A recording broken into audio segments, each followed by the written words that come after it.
we as humans on this planet have this power. And the more you start believing that you have this power, the right people, the right messages, the right books, it will just fall into your lap.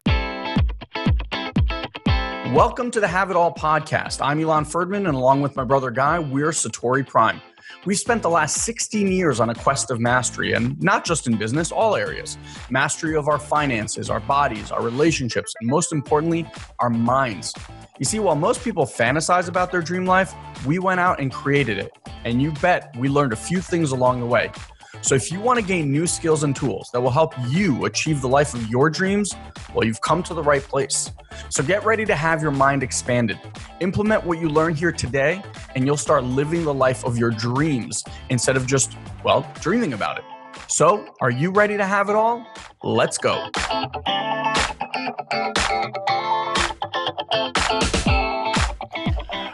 All right. So first, we'll get to you guys in a second, and you guys just share whatever you want, but I just have to share an experience I had with you guys right now. I don't even know where to begin. So there's a woman who she basically channels your spiritual guides. Why is my camera?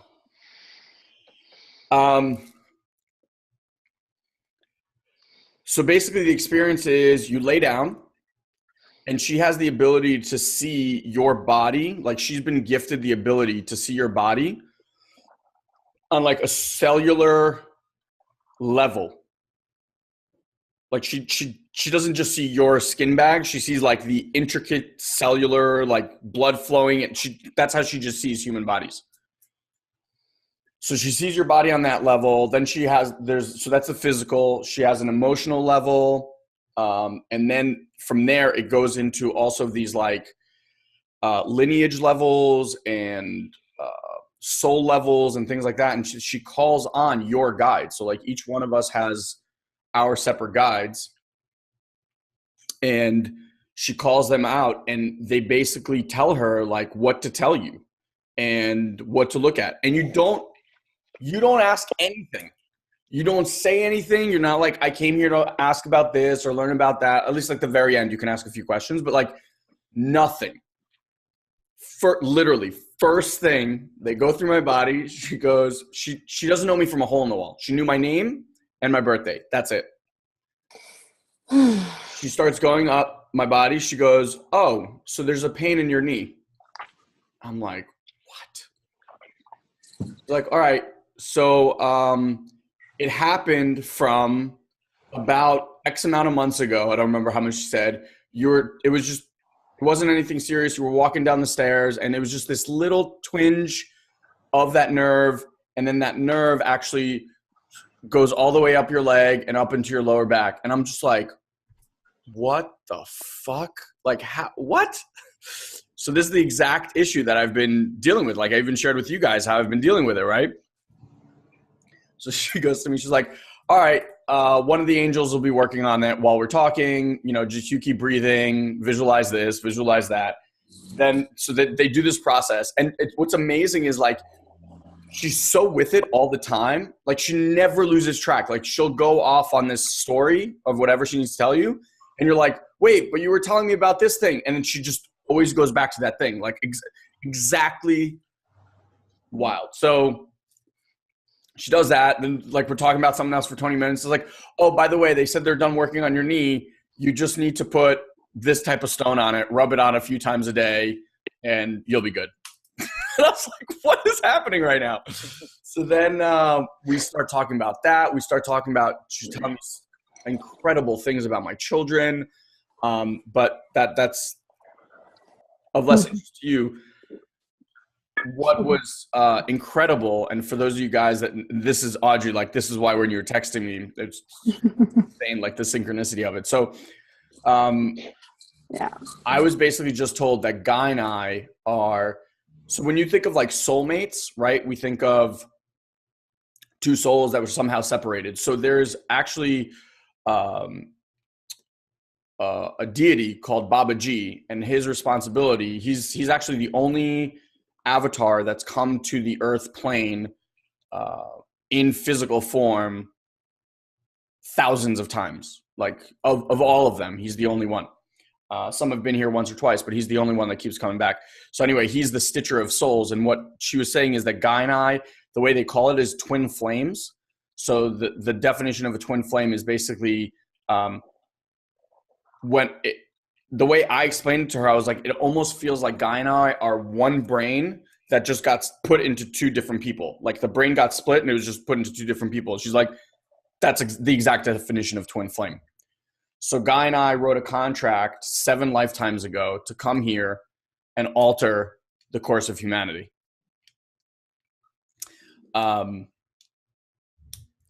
Guy, I mean, he could tell you from what his experience was, because he also had a reading with her.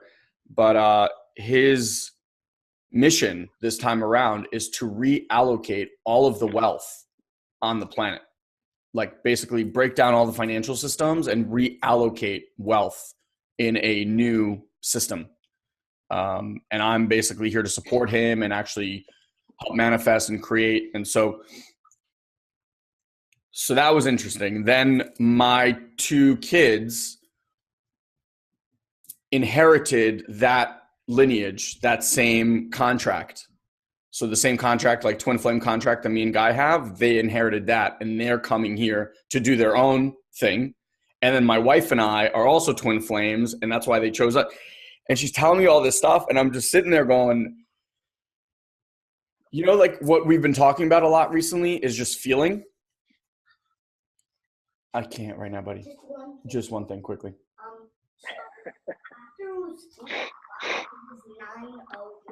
You know why? Because the clock upstairs is just not working properly. I have to reset it.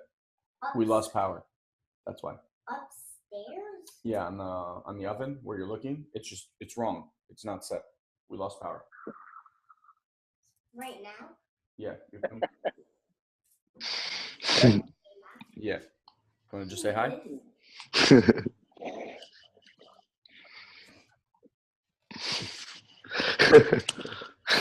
All right, bud. I'll see you later. Why is this thing not working for me? There we go. Are you looking at a big screen, Ilan, or is it just a computer? No, I have my laptop down here. I can actually show you guys my super messy table if you guys want. I actually unhooked the camera for the first time. So I have like a split keyboard, the trackpad. My laptop sits there, and then I have a stand for the screen so that for a few reasons. One, if you notice when you're sitting, right? Like people sit at desks, what happens? You're like this, right? And then also when people type on keyboards, so I have like a 15-inch Mac, but still like think about this when you're sitting, your natural position, right, for your hands if you drop them is here. But when you're on a keyboard, right, they're like here on a laptop. So again, what does it do? Brings all of this stuff forward, which is really bad for your back and stance and all that stuff. So it's a standing desk, and I just separated everything so I have like as good of posture as I can get. And then the screen and the camera are here. So why am I sharing this with you? One, because it's just an incredible experience. And if anyone would ever want to partake in such an experience, it is by no means cheap. So I just want to be straight in saying that. And it was hands down one of the most wonderful experiences I've ever had. Like it's just, it's, so the reason I'm sharing it is this. We've been talking a lot about feeling, right? Not doing, not thinking, but feeling through things. And one of the things she told me is that that's mathematically, like by the equation of how your life is structured, that was my breakthrough. So there's 6 different levels of intuition, and there's 4 major ones. And so like clairvoyance is when you see things. There's an audio one. and Claire, I have to listen back, but Claire essence or Claire sense is your actual feeling. And that's my strong one. So what I've been sharing with you guys recently about how in tapping more into that, all this magic and synergy and all of this stuff has been happening, right? Well, I didn't know this, but that's actually my soul's journey to get to that place, is to start trusting that more than this. And so it's no coincidence that you guys are here and magnetized to us now while Guy and I are going through this experience, because guess what, my little peoples, that's what you guys want, right? Your soul cosmically wants that. All of ours want that. We're on the same playing field. So she says this to me, and as she's telling me all of these things, it's like spidey senses. They're just going nuts. They're like, truth, truth, feel, breathe, like just going nuts. And I'm like, like that. Or even she would like ask me to recall things, and I didn't. She's like, tell me what happened with your mom when you were 14 years old or 15 years old. And I would have like nothing, literally like, I was like, I don't know, nothing in my brain. And all of a sudden just like, boom, zap, memory, vivid. I'm like, is this what you're talking about? She's like, yep, that's the one. I'm like, what? How is this happening? It was just like time and time and time again. So here's what I was told to share with you.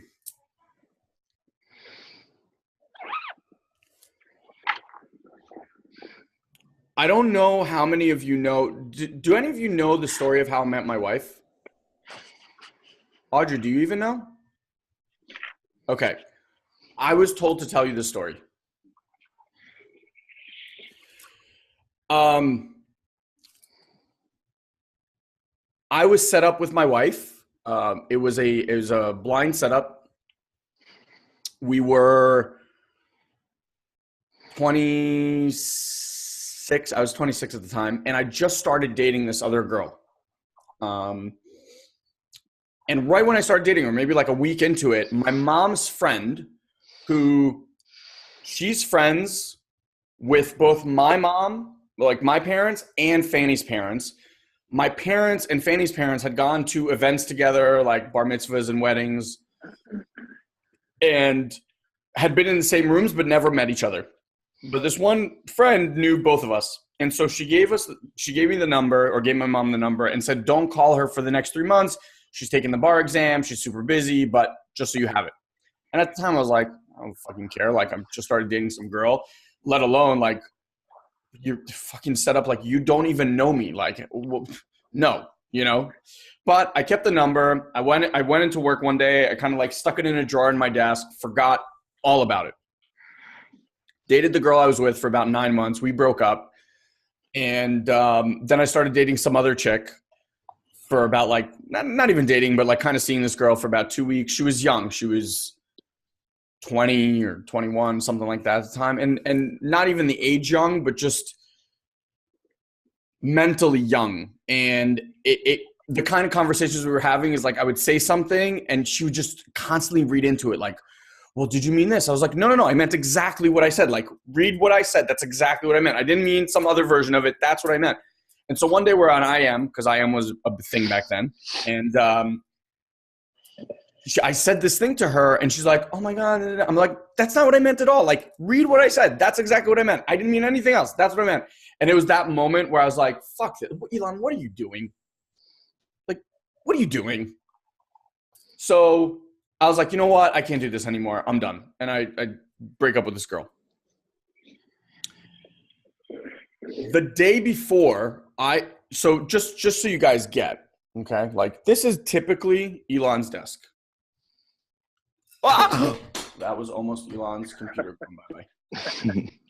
That's typically the look and feel of my desk. Not super neat, right? It's my, Audrey, don't laugh. It's my organization. It's organized to me. So, I get to a point. So it generally looks like this. And then every once in a while, I'll just get to a point where I'm like, this is crazy. And I just clean everything up and it's spotless. So I'm at work and I just done that literally the day before. And for some unbeknownst reason to me, I don't even remember doing this. I took Fanny's number and I put it right next to where I would place my laptop. Just there. So I break up with this girl on IM over the phone. On IM. And I was like, oh, God, stupid. And I look down and I swear to God, this number is just glowing on my desk, just glowing. And I'm like, okay. So it's like 9-10 months later. I don't even know at this point. And I'm like, there's no way this girl even remembers or knows that this woman gave me her number. Like if I call her out of the blue, she's going to think I'm some crazy person. So I did the cool thing to do and I texted her. Now, at the time, we didn't have smartphones. We had those flip phones. So, it was like a set amount of characters. So basically my message goes something like, hey, this is Ilan. I got your number from Vika. I don't know if, and then just ... the rest cut out. So she texts me back because she told me later, she's like, who the fuck is this douchebag? Like, that's what she was thinking. Like, who the fuck texts, right? So she's like, if you want to talk, just call me. So I end up calling her. We talk. I make her laugh at work, which is always a good thing. And we decide to go out on a date. And so we go out on a lunch date about a week later. And we met at maybe like 2 or something like that. And the funny part, she was going to Philly that day. That's why we had a lunch date, because she was going to Philly. It was Mother's Day. My brother and I had driven to Philly that morning to get his car. So he bought a brand new car that day. He bought a Honda S2000. I drove him all the way down. We drove all the way back. So I was going to the city. He was going home. So it was like swapping places. We go on this date. Lunch date turns into her calling her parents at about 6 p.m. and asking if she could come home tomorrow. And we ended up being out to like 4 a.m. And at the time, honestly, I didn't know that day that I was getting married to Fanny. What I did know was that was the best first date I've ever had. But I wasn't like, she's the girl of my dreams. On my birthday, 2 weeks later, so we met May 12th. On my birthday, 2 weeks later, I somehow convinced her to come to my parents' house, who were gone for Memorial Day, because we always throw Memorial Day parties. So I convinced her to come. She comes with this fake out, like if she was going to, if something bad was going to happen, like she had to go to the Hamptons to her friend's party, blah, blah, blah. But again, like I get it, she was coming to a guy house who she just met 2 weeks ago. And even though she had all these feelings, she doesn't know.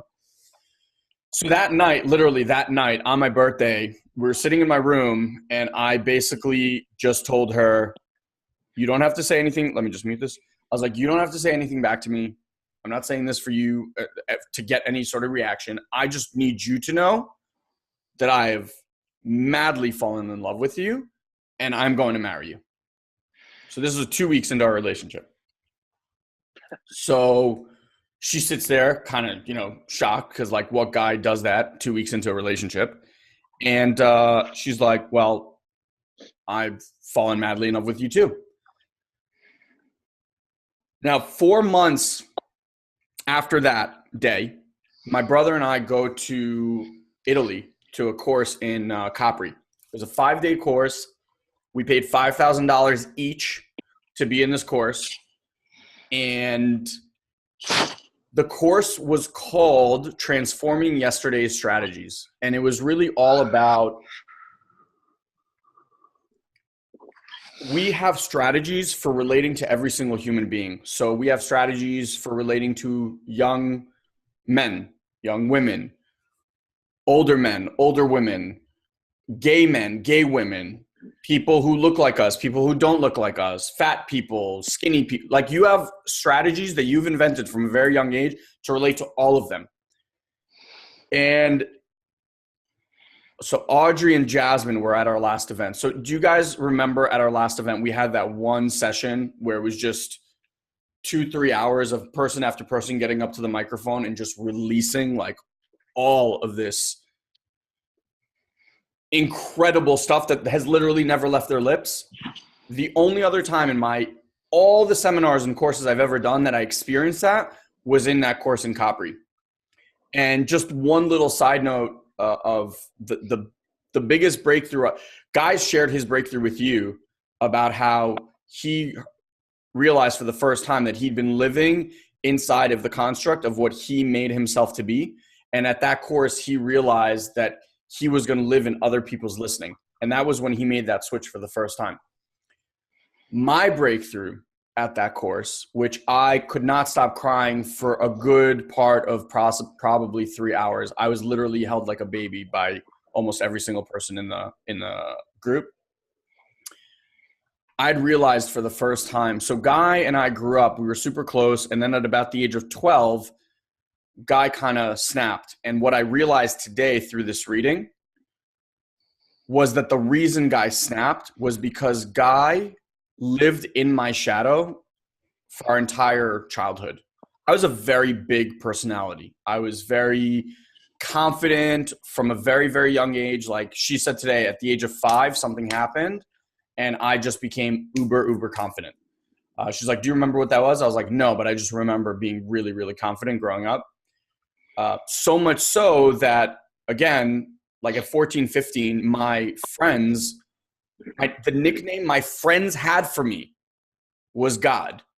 And not in a good way, God. Like God as in you fucking egotistical center of the universe, God. Like that, right? I was super competitive. I had to beat everyone at everything. I was very ego-driven. You know, I had the confidence, but it was coming from all the wrong places. I just didn't know any better. So at that event, what I realized was the impact of me being Ilan and the impact on Guy. Like how I made Guy, not Guy, but Ilan's little brother. And what that life for him was like growing up. And it was that moment, not Landmark Forum, but that moment. Landmark Forum brought us together, but that moment solidified who we are today. To the point that, you know, like when you guys saw us on stage at the Have It All Live event, right?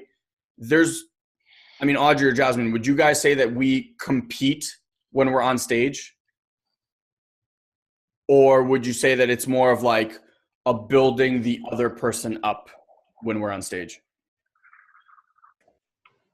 You complement each other well.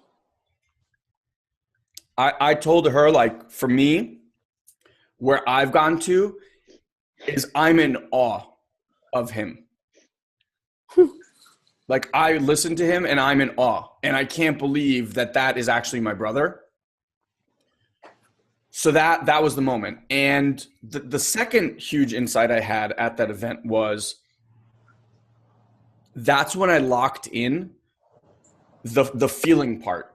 I'm not saying that that's when it became super powerful and all-knowing and stuff, but that was the moment that I realized that this is way more powerful than this. And I started looking back in my life, and I recommend you guys do this too. I started looking back in my life, and what I started to realize was that this always leads me. Like it the same way I saw Fanny's number on the desk. I remember the first car that I really wanted to buy was a Volkswagen R32. I remember in 2004 going to the New York Auto Show, seeing this car sitting there in blue, and I sat in all these Benzes and Beamers and Porsches and this and that, and I sat in this car. My dad sat in the passenger seat next to me, and I held the steering wheel. I was like, Dad, this car will be mine. Like, I just felt it. I got in the car, and I was like, this is mine. And then I remember when I was actually shopping for a car, I knew that I wanted that, but I was like, maybe it's not the right thing. And so what I do is like comparison shopping. Well, what about this one and this one and this one and this one and this one? And what I started to realize is I do that about everything in my life. Every choice I've ever made or decision I ever made was my heart is like, that's the thing. And then I just spend a fucking eternity looking. And where do I end up? Always back at that thing that my heart was like, that's the thing. And instead of just like wasting time. And it was the same thing about picking a college. It was the same thing about every car that I ever bought.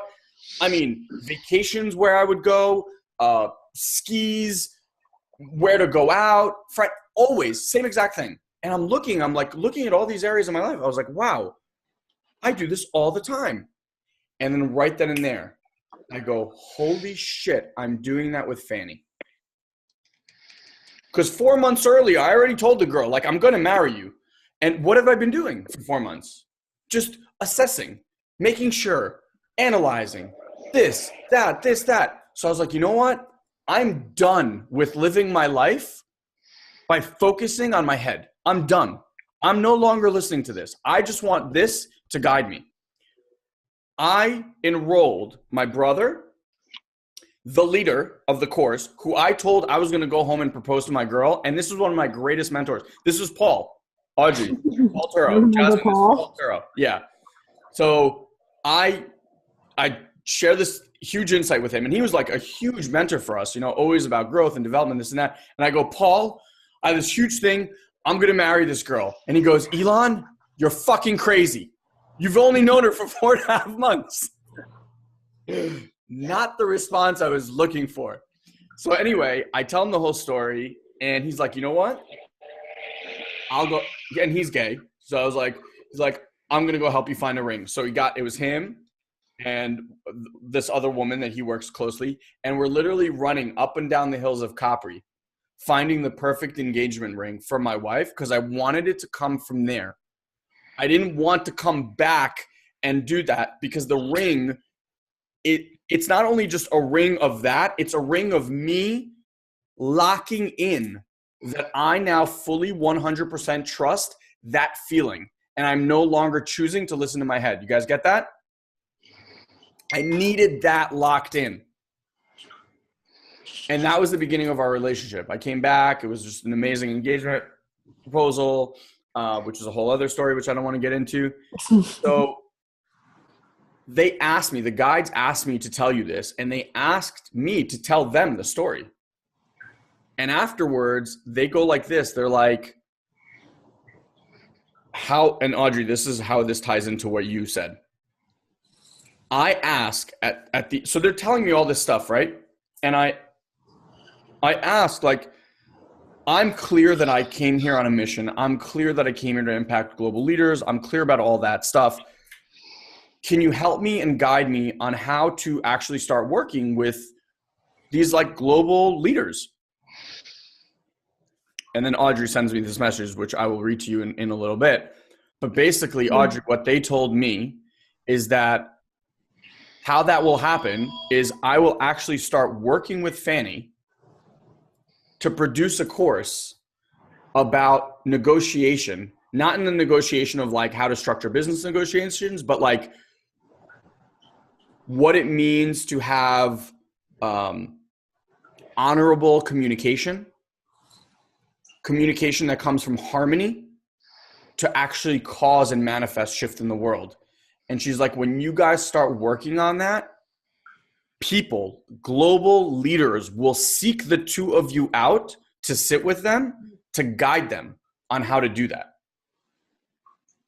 which was astounding. So I come out of this reading and Audrey, you get this now? Yeah. What? This is awesome. So I come out of this meeting, and literally the first thing I see is Audrey sends me a messenger, and it says, regarding setting intentions for a new ayahuasca experience, I've received a massive download for you two. It is my purpose and calling in sharing this journey with you both. It is time to play a bigger game with the clients you are attracting. A bigger game means working with thought leaders, with those who want to do something bigger than themselves but are needing help achieving it. They have a burning desire inside them that won't go away. They seek help in discovering the tools needed to make them a warrior in the face of opposition. We are about creating that massive shift in thinking that allows them to reach their full potential, thus collectively making a massive change. I'm telling you, what is happening to Guy and I here in the last month or so I feel like my insides, someone went in and just went, everything engaged, just like, and what's happening with the synchronicity, she's like, oh, this is just the beginning. You have no idea. She's like, voices are coming. She's like, visions are going to start coming. You're at like the beginning of turning this thing on. What I want to share with you guys is this. Start believing. This is not some superpower that Ilan or Guy have. We, as humans on this planet, have this power. And the more you start believing that you have this power, the right people, the right messages, the right books, it will just fall into your lap. Not from a place of like, oh, I'm going to sit here on a mountain and just blah, blah, blah. No. I mean, feel, trust that feeling. And whatever that thing tells you to do, go take action on that thing. Even if it doesn't make sense to you, go do that thing. If you are sitting there one day and you're at your desk or whatever, and you just get this message and it's like, go out for lunch. Go out for lunch. And wherever it tells you to go, go. Because the person that will walk in and sit next to you or start a conversation with you will be the thing that you need to hear or the person you need to connect with. If you get a message or an insight up here, like you just feel it and it says like, call so-and-so, or I haven't spoken to so-and-so, call them. You don't have to figure out what or how or why. Just trust that these messages aren't just voices in your head or feelings in your body. It is your higher self nudging you forward to what it is that you've asked for. Are you guys hearing this? Does this make sense? I'm begging you, like, this is what they told me to tell you. Like, this is the shift. They said that I was put here to recontextualize the law of attraction for human beings. Because she said everyone's got law of attraction wrong. Law of attraction takes action. The action comes from inspired thought. Now, I feel, right? Like I feel yes in my body. I feel no in my body. I feel maybe in my body. Yours might be you hear. You hear no, you hear yes. You need to find what your version of your intuition is. Do you hear it? Do you see visual aspects of it? Do you feel it? Whatever that is, hone that shit in. If you want mega results in your life and you want them fast, hone that in. It's not about doing. It's not about thinking. Thinking will just get you to force outcomes. So you can spend the next year with us, right? And we'll give you a whole bunch of unbelievable tools about how to dissect your life and what questions to ask and what this, and those are useful too. Don't get me wrong, right?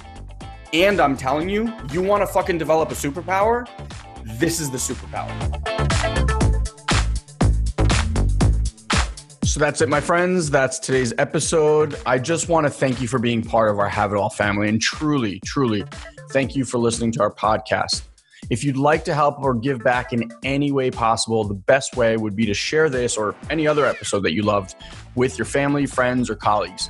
And if you'd be so great as to just leave us a rating and a comment on either iTunes or Stitcher, whichever you use, that helps us tremendously. It only takes about 2 to 3 minutes of your time and would mean the world to us. Finally, I want to let you know that if you want to get even more exclusive content from Guy and I, just head over to satoriprime.com and make sure you join our mailing list. Now, I know what you might be thinking, God, not another mailing list, but I promise you, you'll only get an email or two from us per week, and it will always have amazing videos and articles that I'm sure you're going to love. Promise. So until next time, you can join our ongoing conversation at the Have It All Facebook group, where you can let us know how we're doing and what we can do to improve. Love you all, and we'll see you on the next Have It All podcast. Have an amazing, amazing day, my friends.